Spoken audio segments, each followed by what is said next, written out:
Class 12 UP board के प्यारे विद्यार्थियों, स्वागत है आप सभी का शिवम लेक्चरर में। कक्षा 12 हिंदी का पहला चैप्टर है राष्ट्र का स्वरूप, जिसके लेखक हैं वासुदेव शरण अग्रवाल। इस चैप्टर के 4 सबसे ज़्यादा महत्वपूर्ण गद्यांश को पढ़ेंगे जो यूपी बोर्ड एग्जाम 2026 के लिए सबसे ज़्यादा इम्पोर्टेंट है। तो आप लोग वीडियो को पूरा अंत तक देखिएगा। यदि आप वीडियो को पूरा अंत तक देखते हैं तो मैं गारंटी के साथ कह सकता हूं कि आपके 10 अंक बिल्कुल पक्के हो जाएंगे, क्योंकि पहला चैप्टर ऐसा चैप्टर है, इस चैप्टर से हर साल बोर्ड एग्जाम में पूछा जाता है। तो प्रश्न कैसे पूछा जाता है देख लीजिए। सबसे पहले दिए गए गद्यांश पर आधारित प्रश्नों के उत्तर दीजिए। 10 अंक का गद्यांश पूछता है और गद्यांश के नीचे 5 प्रश्न रहते हैं, 2-2 अंक के मेरे प्यारे बच्चों। ठीक है, तो चलिए देखते हैं पहला मोस्ट इंपॉर्टेंट गद्यांश। मातृभूमि पर निवास करने वाले मनुष्य राष्ट्र का दूसरा अंग है। पृथ्वी हो और मनुष्य ना हो तो राष्ट्र की कल्पना असंभव है।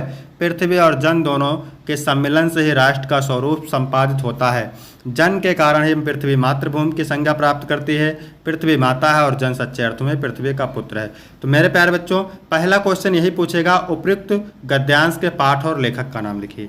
ठीक है, तो हम इसकी ट्रिक आपको बता देते हैं। जहाँ पर दिख जाए जन शब्द, पृथ्वी शब्द, माता शब्द, भूमि शब्द, ठीक है, राष्ट्र शब्द, तो आप समझ जाइएगा कि ये राष्ट्र का स्वरूप चैप्टर से लिया गया है।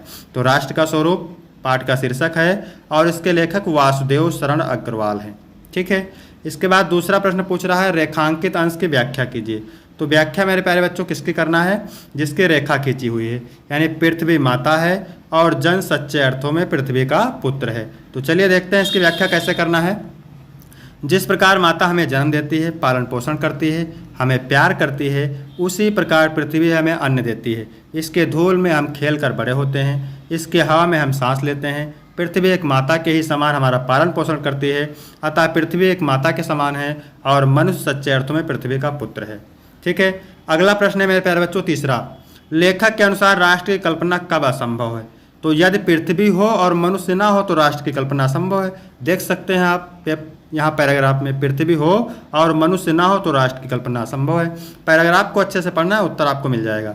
फिर है, पृथ्वी और जन दोनों मिलकर किसकी रचना करते हैं मेरे प्यारे बच्चों? तो पृथ्वी और जन दोनों मिलकर राष्ट्र का स्वरूप संपादित करते हैं, यानी पृथ्वी और जन दोनों मिलकर राष्ट्र के स्वरूप को संपादित करते हैं। देख सकते हैं यहाँ पर है ना, लिखा हुआ है। इसके बाद मेरे प्यारे बच्चों अगला प्रश्न है, क्या कह रहा है? पृथ्वी कब मातृभूमि की संज्ञा प्राप्त करती है? तो पृथ्वी मातृभूमि की संज्ञा जन यानी मनुष्य के कारण ही प्राप्त करती है।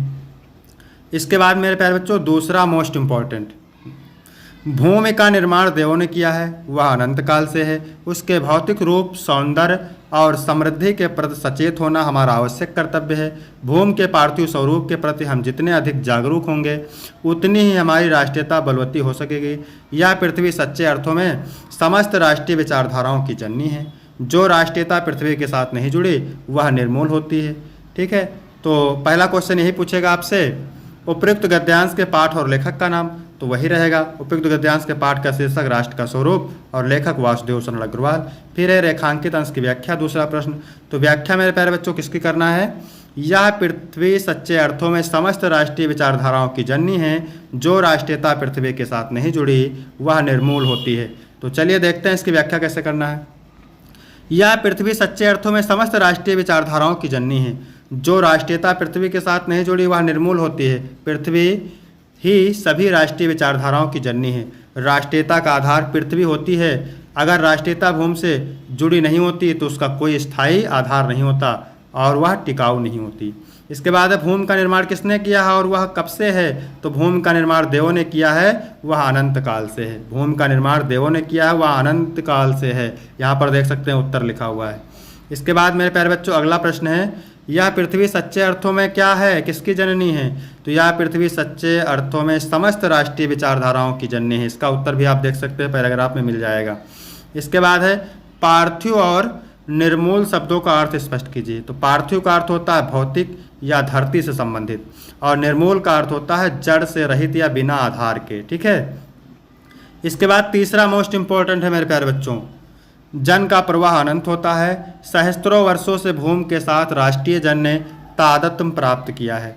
जब तक सूर्य की रश्मियाँ नित्य प्रातःकाल भुवन को अमृत से भर देती हैं, तब तक राष्ट्रीय जन का जीवन भी अमर है।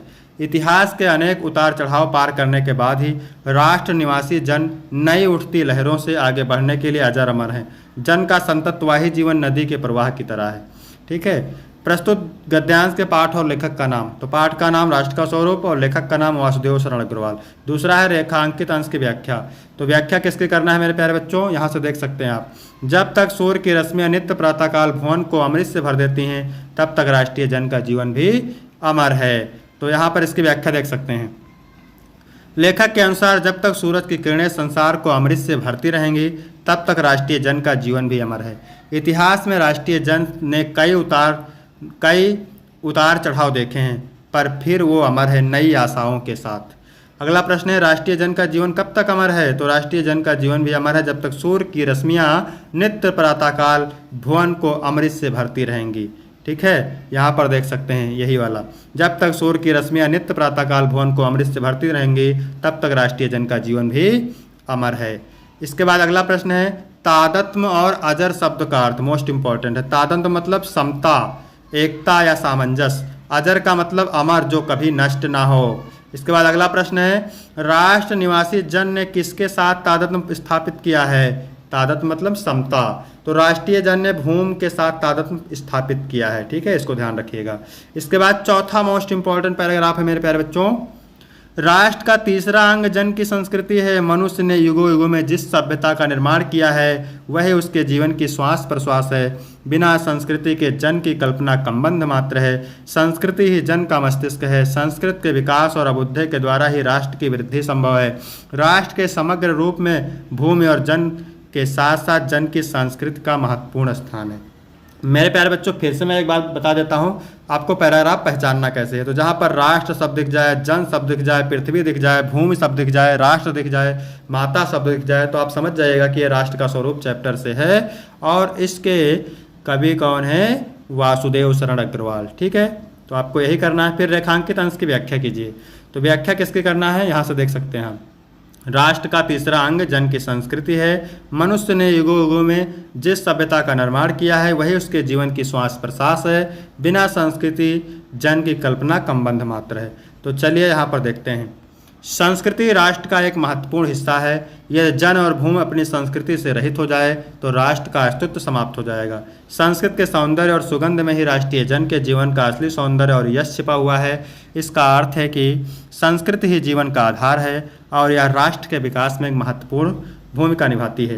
राष्ट्र का तीसरा अंग क्या है, तो राष्ट्र का तीसरा अंग जन की संस्कृति है। ठीक है, आपने अभी पढ़ा था राष्ट्र का तीसरा अंग क्या है मेरे प्यारे बच्चों, राष्ट्र का तीसरा अंग है जन की संस्कृति। ठीक है, सारा उत्तर आपको अच्छे से मिल जाएगा क्योंकि आपको पैराग्राफ अच्छे से पढ़ेंगे। मनुष्य के जीवन की श्वास प्रश्वास क्या है, तो मनुष्य के जीवन की श्वास प्रश्वास सभ्यता है जिसे उसने